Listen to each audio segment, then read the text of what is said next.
Hi friends. So మీ దగ్గర ఇప్పుడు Paytm FASTag వచ్చింది పేటిఎం నుంచి. ఇప్పుడు మనం దీన్ని ఎలా ఇన్స్టాల్ చేయాలి కార్లో అనేది మనం ఇప్పుడు నేర్చుకుందాం. ఇలాగ మీకు ఒక పార్సల్ పంపిస్తాడు పేటిఎం. దానికి వెనకలో ఒక బార్ కోడ్ ఉంటుంది. దాన్ని ఇలా ఓపెన్ చేయండి. అందులో మీది యాక్చువల్లీ ఫాస్టాగ్ వస్తుంది. దీన్ని ఎలా చేయాలంటే మీకు ఇలా గమ్ము పెట్టేసి ఉంటుంది అనమాట. ఇక్కడ ఇటువైపు మీకు విండ్ సీట్ మిర్రర్ ఉంటుంది కదా, రియర్ వ్యూ మిర్రర్. దీనికి బ్యాక్ సైడ్ ఎగ్జాక్ట్గా సెంటర్లోని మీరు ఒక చిన్న క్లాత్తోని ఇక్కడ బాగా వైప్ చేసి ఏరియాలో సెంటర్లో ఎగ్జాక్ట్గా దీన్ని ఇలాగ ఓపెన్ చేసి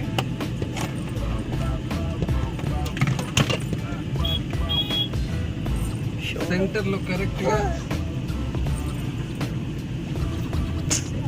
ఇలాగ ఇన్స్టాల్ చేసేయాలి, అంతే. That's it.